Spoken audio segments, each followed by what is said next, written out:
Good morning, students. Today we are going to revise our first lesson of economics, that is the story of village Palampur. It is a imaginary village of Uttar Pradesh, and through the story of the village Palampur, we will try to understand the organization of production, what are the factors of production, farming in Palampur village, and ways to grow more from the same land, multiple cropping, reason behind successful multiple cropping, irrigation pattern, traditional and modern farming methods, and sustenance of land.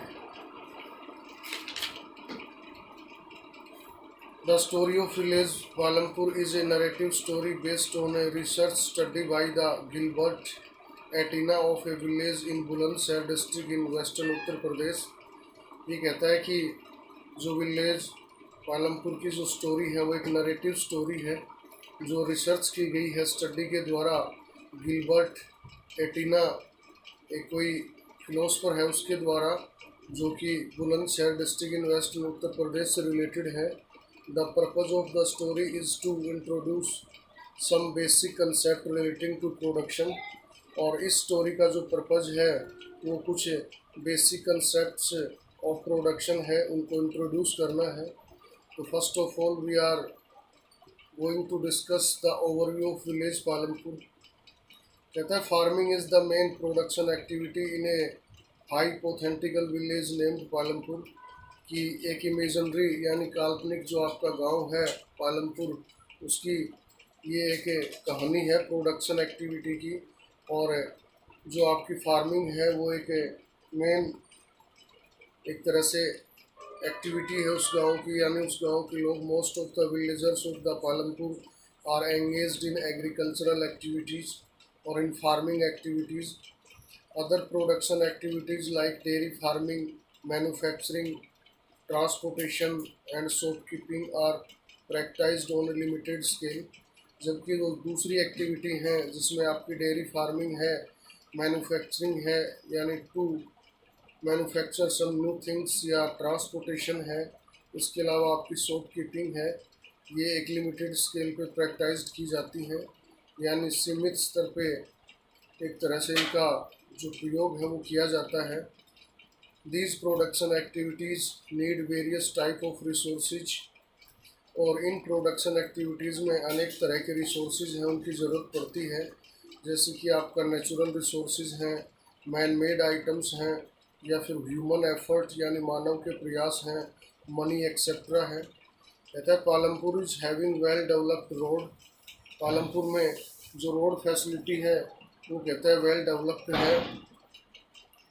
It connects Palampur to a bigger village, Raiganj, and the nearest small town called Shahpur. और जो road है वो पालमपुर गांव को एक बिगर village Raiganj से और एक नियरेस्ट स्मॉल टाउन है शाहपुर से कनेक्ट करता है, जोड़ता है. Out of 450 families living in Palampur, about 80% caste families own the majority of land and have large and well constructed permanent houses. कहता है 450 जो परिवार पालमपुर गांव में रहते हैं उसमें 80 ऊंची जाति के परिवार हैं, अपर कास्ट फैमिलीज हैं. और जो अधिकतर लैंड है, मेजोरिटी ऑफ लैंड वो उनके पास है, और वेल कंस्ट्रक्टेड परमानेंट हाउसेज है उनके पास. द एससीज यानी Dalits in the village comprise about 1/3 of the population and are landless labourers. और जो एससी कैटेगरी के लोग हैं, दलित्स हैं, वो उस गांव के टोटल पॉपुलेशन का 1/3 पार्ट है यानी 33% हैं. एंड लैंडलेस लेबरर्स, और वो भूमिहीन किसान हैं. They live in one corner of the village in smaller houses. वो कहता है गांव के एक कोने में छोटे घरों में रहते हैं. Some of which are poorly constructed with mud and straw. और उसमें से कुछ हैं वो कच्चे हैं जो मड एंड स्ट्रो यानी कीचड़ या फिर बांस से बने हुए हैं. Many houses in Palampur have electric connections. और गांव के जो अधिकतर घर हैं या कई सारे घर हैं उनमें इलेक्ट्रिक कनेक्शंस हैं, बिजली के कनेक्शन हैं. Electricity powers all the tube wells, small scale manufacturing and other business units in Palampur। और कहता है कि गांव के जो ट्यूबवेल हैं या स्मॉल स्केल मैन्युफैक्चरिंग जो इंडस्ट्रीज हैं या अदर बिजनेस एक्टिविटीज़ हैं पालमपुर की, वो बिजली से ही चलती हैं। It has 2 primary schools and 1 high school. और इस गांव में 2 प्राइमरी स्कूल हैं और एक हाई स्कूल है। It has also a government primary health centre and A private dispensary. और इस गांव में एक प्राइमरी हेल्थ सेंटर के साथ साथ एक प्राइवेट डिस्पेंसरी भी है। The description above shows that Palampur has fairly well developed system of roads, transport, electricity, irrigation, schools and health facilities। ऊपर जो हमने एक्सप्लेनेशन पढ़ा है उससे हमें ये पता चलता है कि पालमपुर गांव में अच्छे से डेवलप्ड सिस्टम है आपका रोड का, ट्रांसपोर्ट का, इलेक्ट्रिसिटी का, इरिगेशन यानी सिंचाई का, स्कूल्स और हेल्थ फैसिलिटीज़ का। Similarly all the Indian village have farming as their main production activity. और इसी तरह से कहता है कि देश के जितने भी गांव हैं उनमें फार्मिंग है यानी खेती करना है, एग्रीकल्चर है, वो मेन प्रोडक्शन एक्टिविटी है। And similar non farm activities, और उसके साथ साथ कुछ नॉन फार्म एक्टिविटीज़ भी प्रैक्टाइज की जाती हैं। अब हम पढ़ते हैं ऑर्गेनाइजेशन ऑफ प्रोडक्शन। तो कहता है कि production is an activity which give the required goods and services. की प्रोडक्शन वो एक्टिविटी है जिससे हमें रिक्वायर्ड गुड्स और सर्विसेज मिलती हैं। The required 4 elements which are called factors of production. और इसमें कहता है कि 4 एलिमेंट्स की रिक्वायरमेंट होती है जिनको फैक्टर्स ऑफ प्रोडक्शन कहा जाता है। इसमें सबसे पहले आपका आता है लैंड। कहता है land and other natural resources like water, mineral, forest etcetera. ये आपके नेचुरल रिसोर्सेज हैं जो प्रोडक्शन एक्टिविटी में काम आते हैं। इसमें सबसे पहले आपकी लैंड है और दूसरा अदर नेचुरल रिसोर्सेज जैसे आपका वाटर है, मिनरल है, फॉरेस्ट एक्सेट्रा है। सेकंड आपका आता है labour. For carrying out the production activities, production activities को आगे बढ़ाने के लिए इट में बी मैनुअल वर्कर्स। इसमें आपकी लेबर आती है कि labour for carrying out the production activities. और प्रोडक्शन एक्टिविटीज़ को एक तरह से पूरा करने के लिए हमें लेबर की रिक्वायरमेंट होती है। इट में भी मैनुअल वर्कर्स और हाईली स्किल्ड और एजुकेटेड पर्सन्स। इसमें आपके मैनुअल वर्कर्स या हाईली स्किल्ड और एजुकेटेड पर्सन्स हो सकते हैं। नेक्स्ट आपका आता है फिजिकल कैपिटल। फिजिकल कैपिटल में 2 सब कंपोनेंट्स हैं, वो इंक्लूड हैं। पहला है फिक्स्ड कैपिटल। इसमें आपका आता है असेस्ड और capital investment that are need to start production of goods and services. इसमें आपकी वो कैपिटल आती है जो कि गुड्स और सर्विसेज के प्रोडक्शन में इन्वेस्टमेंट में जिसकी रिक्वायरमेंट होती है, जिसमें आपकी बिल्डिंग्स, मशीन्स, टूल्स एक्सेट्रा आती हैं। इसके अलावा जैसे फ्लो टू जनरेटर्स और टर्बाइंस, कंप्यूटर्स एक्सेट्रा, ये इसके एग्जाम्पल हैं। सेकंड आपका आता है वर्किंग कैपिटल। इसमें आपका raw material and money in hand. आपका रॉ मटेरियल और जो आपके हाथ में पैसा होता है are used at the time of production activities. ये कहता है प्रोडक्शन एक्टिविटीज़ के टाइम पे यूज़ किए जाने वाले चीज़ें हैं। इसमें for example purchase raw material. Working capital में तो आपकी लेबर आती है, जबकि आपकी जो कैपिटल है उससे आपका रॉ मटेरियल परचेज करना पड़ता है और सर्विसेज परचेज करनी पड़ती हैं। And to sell finished goods, और जो फिनिश्ड गुड्स हैं उनको बेचा जाता है। नेक्स्ट वन आपका ह्यूमन कैपिटल आता है कि human capital is the knowledge and enterprise. Human capital अपने आप में नॉलेज और एंटरप्राइज है। It is required to put together all the above inputs to produce the output. और उसमें कहता है कि जो अबोव रिक्वायर्ड आउटपुट्स हैं, इनपुट्स हैं, उनको हमने पढ़ा है और उनसे आउटपुट लेने के लिए इनकी रिक्वायरमेंट होती है। नेक्स्ट आता है आपका फार्मिंग इन पालमपुर, यानी पालमपुर विलेज में खेती। सबसे पहले आता है आपका लैंड इज़ फिक्स्ड, की ज़मीन है वो एक तरह से फिक्स है। 75% of the working people in Palampur are dependent on farming for their livelihoods. गांव के जो 75% वर्किंग पीपल हैं वो कहता है कि फार्मिंग पे डिपेंड करते हैं, खेती पे निर्भर हैं, टू अर्न देयर लिवलीहुड, अपनी आजीविका कमाने के लिए। आइदर दे आर फार्मर्स और फार्म लेबरर्स, कहता है या तो वो किसान हैं या फिर फार्म लेबरर्स हैं। Their well being is related to production on the farms, और उनका जो काम है वो कहता है कि फार्म प्रोडक्शन पे डिपेंड करता है। The farm production can be raised by increase the land area under cultivation, और फार्म प्रोडक्शन को इंक्रीज़ किया जा सकता है, बढ़ाया जा सकता है आपका जो लैंड एरिया अंडर कल्टीवेशन है उसको इंक्रीज़ करके, यानी खेती का जो क्षेत्र है उसको बढ़ा करके। कहते हैं cultivation in Palampur after 1960 except waste land the, और इसमें कहता है कि पालमपुर में 1960 के बाद से आपकी वेस्ट लैंड है उसको भी एग्रीकल्चरल लैंड में ही कन्वर्ट कर दिया गया है। द सिचुएशन ऑफ पालमपुर में be compared to that of India, इसी सिचुएशन को, पालमपुर की सिचुएशन को कहता है हम कि इंडिया की सिचुएशन से भी कंपेयर कर सकते हैं। Cultivated area in India has just increased from 120 million hectares in 1950 to 140 million hectares in 2010-11, और जो कल्टिवेटेड एरिया है इंडिया का वो 120 मिलियन से 1950 में जो था उससे 2010-11 तक 140 मिलियन उसको किया गया है बढ़ा के। To sustain in growing population, जो बढ़ती हुई जनसंख्या है उसके लिए रिक्वायर्ड जो ग्रेन प्रोडक्शन है वो करने के लिए। Now there is no further scope to bring new land under cultivation, अब कहता है कि जो नई ज़मीन है या अंडर कल्टीवेशन जो ज़मीन है उसको बढ़ाने का कोई दूसरा ऑप्शन है वो नहीं है। To increase farm production, farm production को इंक्रीज करने के लिए। अब आपका नेक्स्ट टॉपिक आता है, इसमें वो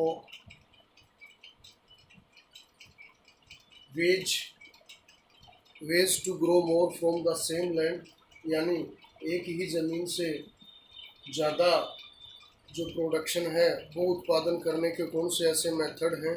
सम of the ways through which farmers can grow more from the same land are, ऐसे कहता है कुछ मेथड्स हैं जिससे फार्मर एक ही ज़मीन से ज़्यादा पैदा कर सकते हैं। इसमें सबसे पहला आपका आता है मल्टीपल क्रॉपिंग।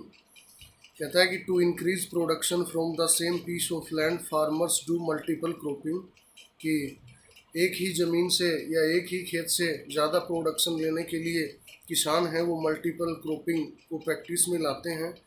कहता है कि they grow more than one crop on the same piece of land during the year, it is known as multiple cropping. To grow more than one crop on the same piece of land, यानी एक ही ज़मीन के टुकड़े पे साल में एक से ज़्यादा फसलें उगाना, ये आपका मल्टीपल क्रॉपिंग में आता है। During the rainy season kharif crops is grown, farmers grow jowar and bajra which are used as cattle feed. कहता है रेनी सीजन के दौरान जो आपकी खरीफ फसल है उसमें किसान ज्वार और बाजरा बोते हैं जिनको कि एज ए कैटल फीड यानी पशु चारे के रूप में यूज किया जाता है। खरीफ cultivation is followed by potatoes cultivation in the months of the October to December and as the third crop, और खरीफ क्रॉप के बाद में अक्टूबर से दिसंबर के बीच में पोटैटो कल्टीवेशन की जाती है जो कि आपकी थर्ड क्रॉप के रूप में जानी जाती है। During the winter season rabi crop is grown, और विंटर सीजन में आपकी रबी क्रॉप है उसको बोया जाता है। Farmers so wheat from the produced wheat, farmers keep enough wheat for their family consumption and sell the rest of wheat in the market at Raiganj. कहता है किसान अपने फैमिली रिक्वायरमेंट्स को पूरा करने के बाद में जो उनके पास सरप्लस प्रोडक्शन बचता है उसको रायगंज जो एक नियर बाई टाउन है उसके मार्केट में ले जाके बेच देते हैं। A part of the land is also devoted to the sugar cane production which is harvested once every year, और कहता है कि ज़मीन के कुछ भाग पे आपका शुगर केन प्रोडक्शन भी किया जाता है, यानी गन्ना भी बोया जाता है, जिसको कि साल में एक बार काटा जाता है।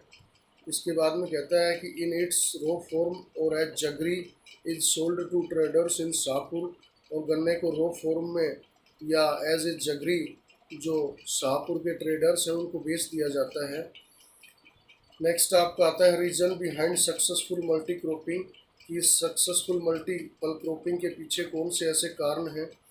The village of Palampur has a well developed system of irrigation, यानी पालमपुर विलेज में इरिगेशन का सिस्टम जो है वो वेल डेवलप्ड है, यानी सिंचाई की जो व्यवस्था है वो अच्छी तरह से विकसित है। Availability of electricity is the main reason behind the developed system of irrigation, और ये इरीगेशन का जो सिस्टम है इसके पीछे आपका अवेलेबिलिटी ऑफ इरीगेशन है या अवेलेबिलिटी ऑफ जो इलेक्ट्रिसिटी है, ये इस इरीगेशन सिस्टम को डेवलप करने के पीछे मेन रीजन है। कहता है Persian wheels that irrigated small field through wells are replaced by tubewells, पहले जो पर्शियन व्हील्स से इरिगेशन की जाती थी स्मॉल फील्ड्स में, अब उसकी जगह पे जो ट्यूबवेल्स हैं वो सेटअप कर दिए गए हैं। ड्यू टू दिस, इस वजह से बाई मिड 1970s 1970 के दशक के मध्य तक the entire cultivated area of 2 hectares in the village was brought under irrigation, और ये कहता है कि 1970 के मध्य से ही एंटायर जो कल्टिवेटेड एरिया है उसमें 200 हेक्टेयर्स को अंडर कल्टीवेशन लाया गया है। नेक्स्ट आपका आता है इरिगेशन पैटर्न, कि the irrigation pattern of Palampur में be compared with other parts of India, irrigation pattern है पालमपुर का उसको इंडिया के अदर पार्ट्स से कंपेयर किया जा सकता है। All the village in India do not have a high level of irrigation as in Palampur, कहता है कि इंडिया के सभी गाँव में इतने हाई लेवल पे जो आपका इरिगेशन सिस्टम है वो डेवलप्ड नहीं है। Apart from the riverine plains जो हैं आपके, यानी जो नॉर्दर्न प्लेन्स हैं जहाँ रिवर्स वाटर अवेलेबल है, इनके अलावा coastal regions are well irrigated, जो कोस्टल रीजन्स हैं यानी समुद्र तटीय जो क्षेत्र हैं वो वेल इरीगेटेड हैं। In contrast plateau regions such as Deccan plateau have low levels of irrigation, और इनकी तुलना में जो प्लेटू रीजन है जैसे आपका डेक्कन प्लेटू है ये आपके लो लेवल ऑफ इरीगेशन है। On the total cultivated area in the country, India का जो टोटल कल्टीवेटेड एरिया है a little less than 40% is irrigated, उसमें से ओनली कहता है कि 40% ही इरीगेटेड लैंड है आपकी। In the remaining areas farming is largely depend on rainfall, और बचे हुए क्षेत्रों में जो खेती है कहता है वो रेनफॉल पे डिपेंड करती है, बारिश पे निर्भर है। Traditional and modern farming methods, in traditional methods the old tools and the old methods were used, and you can say that in modern farming high technology and new tools, new technology is required। कहता है production can be increased using modern farming methods for higher yield, यानी production increase करने के लिए आपके modern farming methods हैं उनको use किया जा सकता है। टिल द मिड 1960s 1960 के जो मध्य तक कहता है फार्मर्स यूज ट्रेडिशनल सीड्स, जो फार्मर्स हैं वो ट्रेडिशनल सीड्स का यूज करते थे, विच नीडेड लेस इरीगेशन, जिनको कम सिंचाई की ज़रूरत पड़ती थी, but gave relatively poor yields, लेकिन उनसे जो प्रोडक्शन है वो कम होता था। They also used readily available cow dung and other natural manure as fertilisers, और फर्टिलाइजर्स के रूप में कहता है कि काउ डंग है या अदर एनिमल मैन्योर है वो यूज करते थे, गाय का गोबर या दूसरी तरह का खाद जो पशुओं से मिलता है उसको वो यूज करते थे।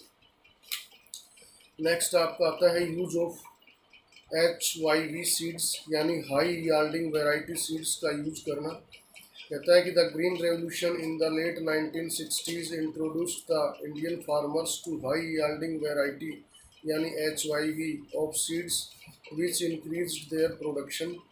1960s के अंत में जो आपके इंडियन फार्मर्स हैं उनके लिए हाई यील्डिंग वैरायटी यानी HYV जो सीड्स हैं उनकी शुरुआत हुई, विच इंक्रीज देयर प्रोडक्शन, जिससे कि उनका जो प्रोडक्शन है वो बढ़ा। Higher yields were only possible with the combination of HYV seeds. Higher yields है वो HYV सीड्स के कॉम्बिनेशन से ही आपका संभव है। इसमें आपकी इरिगेशन यानी पैलेंटी ऑफ वाटर, केमिकल फर्टिलाइजर्स, जिसमें आपके ये केमिकल फर्टिलाइजर्स यानी रासायनिक जो उर्वरक हैं एंड पेस्टिसाइड्स और जो कीटनाशक हैं उनको यूज़ किया जाता है। In India farmers of Punjab, Haryana and western Uttar Pradesh were the first to try out modern methods of farming. और इंडिया में जो ग्रीन रेवोल्यूशन स्टार्ट हुई उसमें कहता है पंजाब, हरियाणा और वेस्टर्न उत्तर प्रदेश के फार्मर्स हैं जिन्होंने सबसे पहले मॉडर्न मेथड्स ऑफ फार्मिंग को ट्राई किया। Some farmers also brought farm machinery like tractors and threshers. और कुछ किसान हैं वो कहता है कि जो फार्म मशीनरी है वो भी उन्होंने परचेज की, जैसे आपका ट्रैक्टर्स और थ्रेशर्स हैं। This made ploughing and harvesting faster. इससे आपकी प्लोविंग यानी हल चलाने की और हार्वेस्टिंग फसल को निकालने की जो प्रक्रिया है वो तेज हुई। In Palampur with the HYV seeds the yield of wheat went up to 32 quintal 32 kilogram 3200 kilogram पर हेक्टेयर। यानी इसमें हम यूँ कह सकते हैं कि जो 32 क्विंटल है वो आपका पर हेक्टेयर पैदा हुआ एज़ कम्पेयर टू 1300 किलोग्राम पर हेक्टेयर्स। और पहले जो आपका कहता है 13 क्विंटल पर हेक्टेयर पैदा होता था। विद द ट्रेडिशनल मेथड्स को यूज करने के बाद में farmers now had greater amounts of surplus wheat to sell in the market. अब किसानों के पास कहता है कि ज़्यादा जो सरप्लस प्रोडक्शन है वो बचता है to sell in the market, बाजार में बेचने के लिए। नेक्स्ट आपका आता है सस्टेंस ऑफ लैंड। कहता है in raising production a great deal of pressure has been put on the land and other natural resources. कि जैसे ही आपका प्रोडक्शन बढ़ा है उससे आपकी जो लैंड है या अदर नेचुरल रिसोर्सेज है उन पर प्रेशर भी बढ़ा है। Due to overuse of land and use of chemical fertilisers soil fertility has been reduced. कि ओवर यूज़ की वजह से या फिर and use of chemical fertilisers का यूज़ करने से आपकी सोइल फर्टिलिटी है हैज़ बीन रिड्यूस्ड, वो कम हुई है। The chemical fertilisers kill the bacteria. Chemical fertilisers हैं वो आपके बैक्टीरिया को मारते हैं and microorganisms in the soil and reduce it's natural fertility. और माइक्रो ऑर्गेनिजम्स को मार देते हैं जिससे कि आपकी सोइल फर्टिलिटी है यानी भूमि की जो उर्वरा क्षमता है वो कम होती है। Due to large amount of water required in modern farming methods the water table below the ground has reduced. वो कहता है कि एक्सेस यूज ऑफ वाटर की वजह से, excess use of water in irrigation यानी सिंचाई में एक्सेस वाटर यूज होने की वजह से आपका जो अंडरग्राउंड वाटर लेवल है वो काफ़ी नीचे चला गया है। Impacting further the fertility of soil. और इससे आपकी फर्टिलिटी ऑफ सोइल है वो भी, उस पर भी बैड इम्पैक्ट हुआ है, वो रिड्यूस हुई है। नेक्स्ट आपका आता है use of effects of using chemical fertilisers. कि केमिकल फर्टिलाइजर्स को यूज़ करने के जो इफ़ेक्ट्स हैं वो क्या है। कहता है कि chemical fertilisers provide minerals which dissolve in water and are immediately available to plants. कि केमिकल फर्टिलाइजर्स हैं वो आपके मिनरल्स प्रोवाइड करते हैं which dissolve in the water, जो कि वाटर में डिजोल्व हो जाते हैं and are immediately available to plants, और प्लांट्स के लिए इमीडिएटली यानी तुरंत अवेलेबल हो जाते हैं। But these minerals may not be retained in the soil. लेकिन ये जो मिनरल्स हैं वो परमानेंट रूप से सोइल में नहीं रह पाते फॉर लॉन्ग टाइम, लंबे समय तक। They may escape from the soil and pollute ground water. वो कहता है कि आपकी सोइल से एस्केप होकर के और ग्राउंड वाटर है उसको पोल्यूट करते हैं। रिवर्स एंड लेक्स नदियों और झीलों का जो पानी है उसको भी पोल्यूट करते हैं।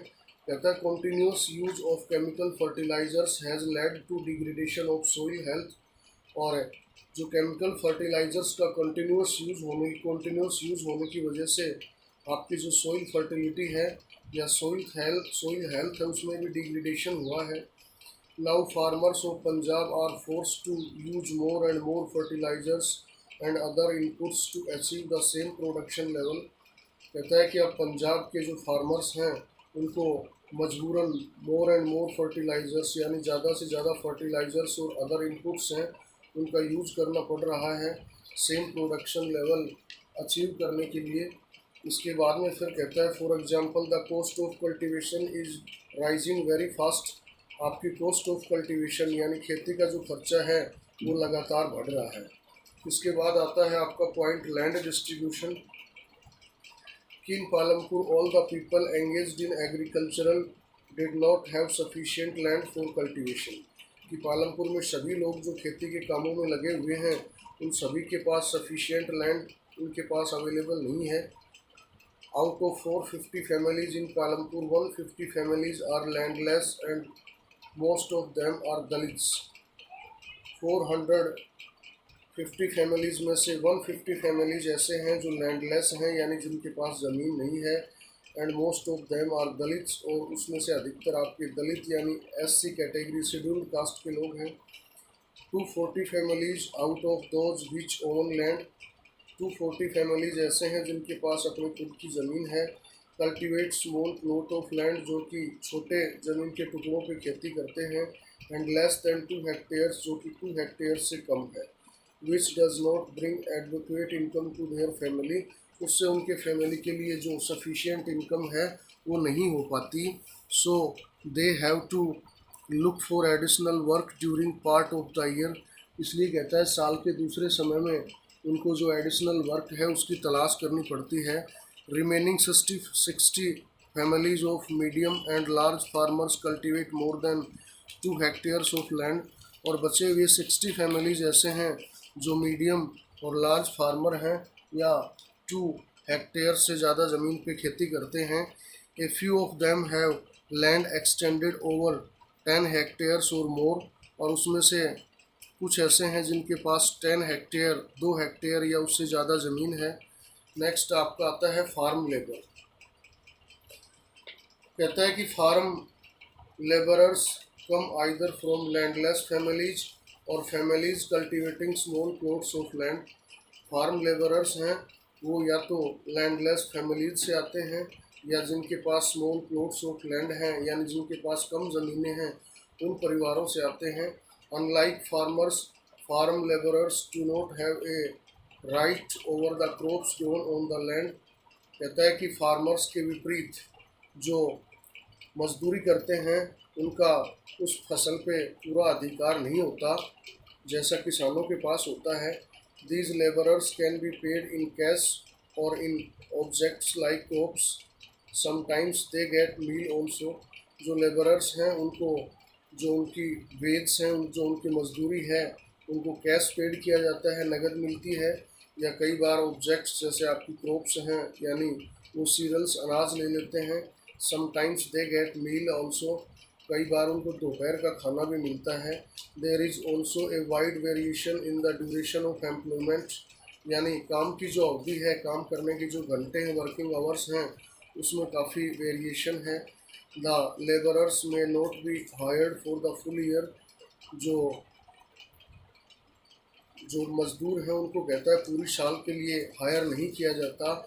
दे may be hired on a daily basis और the particular activities like sowing and harvesting, या तो उनको डेली बेस पे हायर किया जाता है या कुछ पर्टिकुलर एक्टिविटीज़ के लिए हायर किया जाता है जैसे आपकी सोविंग और हार्वेस्टिंग है।